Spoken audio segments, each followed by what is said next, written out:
नमस्कार, मेरा नाम है डॉक्टर पूरू धवन और आज इस वीडियो में आपको बताऊंगा कि कैसे एक पैरालिसिस का पेशेंट एक छोटे से इंस्ट्रूमेंट की हेल्प से अपनी फिंगर के अंदर ताकत लेकर आ सकता है।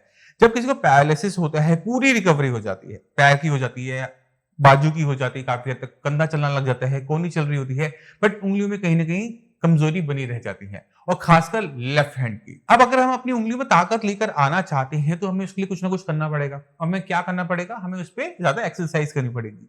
क्यों करनी पड़ेगी, इसको भी समझ लेते हैं। जब आपके दिमाग में क्लॉट आया था, नस फटी थी, तो ब्रेन का वो हिस्सा जो आपके हाथ पैर को पहले कंट्रोल करता था, चलाता था, किसी चीज को पकड़ने की क्षमता देता था, वहां नुकसान हुआ था, जिसकी वजह से हमारे शरीर की एक तरफ में कमजोरी आई थी। अभी कमजोरी धीरे धीरे चली गई। क्यों चली गई? क्योंकि ब्रेन ने अपने अंदर थोड़ा सी चेंजेस लेकर आए, सुधार लाया। मगर फिंगर में सुधार लाना बहुत मुश्किल होता चला जाता है क्योंकि ये फाइन मोटर स्किल्स में आता है। फाइन मोटर स्किल्स का मतलब क्या होता है कि ये बारीकी वाला जो काम हम जब भी करते हैं, जैसे बटन बंद करना या लेस बांधना, ये फाइन मोटर स्किल्स के अंदर है। यहाँ पर ब्रेन को बहुत ज्यादा काम करना पड़ता है, बहुत ज्यादा कंट्रोल चाहिए होता है, और जिस भी काम में हमारे दिमाग की यूसेज ज्यादा होती है उसकी रिकवरी लेट होती है। तो हमारी जो उंगलियां हैं उसमें ताकत लाने के लिए हमें अपने ब्रेन को ज्यादा विकास करवाना पड़ेगा, ज्यादा एक्सरसाइज करनी पड़ेगी, उसे समझाना पड़ेगा कि उंगलियों से काम कैसे लेना है। तो शुरुआत करते हैं। ये छोटा सा ग्रिपर हमने मंगवाया है डिक्योहैथलन से, 500 रुपीज का आता है, 500 रुपए का आता है। तो आप लोग भी साइट पे जाकर आप इसको परचेज कर सकते हैं। आपने ध्यान क्या देना होता है कि ये हमने तब इस्तेमाल करना है जब हमारी उंगलियों में ताकत बंद करने की नहीं है। मगर नहीं, मेरा हाथ खुला हुआ है, मैं बंद करने की कोशिश करता हूँ बट ये हो नहीं पाता, मतलब पावर महसूस नहीं होती। अपने एक हाथ से दूसरे हाथ को दबाने की कोशिश करोगे तो ताकत नहीं लग पाती। आप ग्लास पकड़ रहे हो, ग्लास हाथ से छूट जाता है, तो आपको एक ग्रिप चाहिए होती है कि आपने किसी चीज को पकड़ लिया, वो आपके हाथ से ना करे। ऐसी कंडीशन के अंदर ग्रिपर हेल्पफुल होता है। अब ये जो ग्रिपर है, मैं आपको थोड़ा पास लाके दिखाता हूं। इसकी खास बात क्या है, इसमें वेरिएबल होते हैं, आप इसमें वेट को ऊपर नीचे कर सकते हो। जैसे मैं इसको यहां से करता हूं, अब ये वेट बढ़ गया, अब ये टाइट हो गया, ठीक है।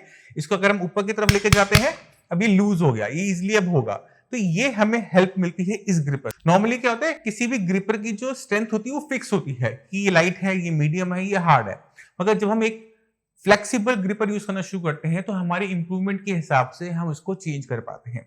तो जैसे अभी मैंने इसे लाइटेस्ट पे हमने सेट कर रखा है, हाँ बिल्कुल लाइटेस्ट पर है। अब मैं इसे करूंगा, बहुत आराम से हो रहा है। तो आपने जज करना है, शुरुआत हमेशा हल्के से करनी है, आपने कोशिश करनी है कि मैं इसे कर पाऊं। अगर आप इस दोनों पीस को टच कर पा रहे हो, ये आवाज आ रही है, यानी आप इस लाइक हो गए हो। यहां पर हमें क्या करना पड़ेगा, इसकी स्ट्रेंथ को, इसकी ताकत को बढ़ाना पड़ेगा। तो हम एक पॉइंट नीचे चले जाएंगे, ठीक है। फिर ट्राई करेंगे। अब ये जा रहा है मगर ताकत मुझे ज्यादा लगानी पड़ रही है। तो आप इस तरह से जज करते चलेंगे कि मेरे को कहां पर एक्सरसाइज करनी है। अगर आपसे ये नहीं हो रहा, इससे पहले वाला होता, तो यहां पर आप टिके रहोगे। कब तक टिके रहोगे? जब तक ये टच करना स्टार्ट ना करे। फिर टच होना शुरू हो गया, फिर हम एक पॉइंट नीचे कर देंगे, उसकी स्ट्रेंथ को बढ़ा देंगे। अब हम इसको दोबारा से कोशिश करेंगे। अभी मेरे लिए भी बहुत मुश्किल होता जा रहा है टच करना।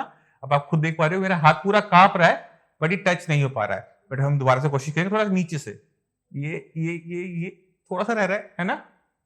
तो ये आपने भी करना है। आपने अपने हाथ में ताकत लेके, यानी कि कम से कम 3 पॉइंट तक, 24, ये है 8, 16, 24 किलो तक के आपने इसको टच करने की कोशिश करनी है। इससे ऊपर आपको जाने की जरूरत नहीं होती क्योंकि इससे ज्यादा स्ट्रेंथ एक नॉर्मल इंसान को नहीं चाहिए होती। मगर अगर आप एथलीट हो, आप रॉक क्लाइंबिंग करते हो, तो आपको ग्रिप चाहिए होती है, वहां पर ताकत चाहिए हाथ में। तब जाकर आपको इसका लेवल इससे ज्यादा बढ़ाना पड़ सकता है।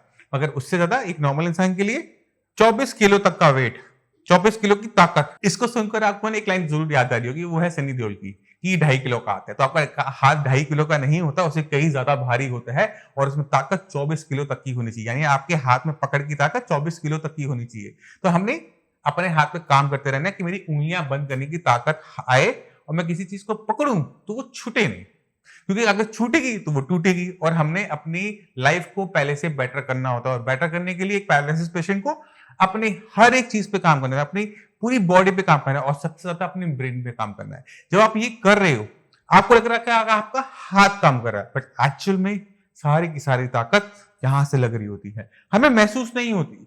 मगर मैंने जब उंगली को मोड़ने के लिए कहा, दबाव लगाने के लिए कहा, तो सिग्नल कहां से आया? ब्रेन से आया ना।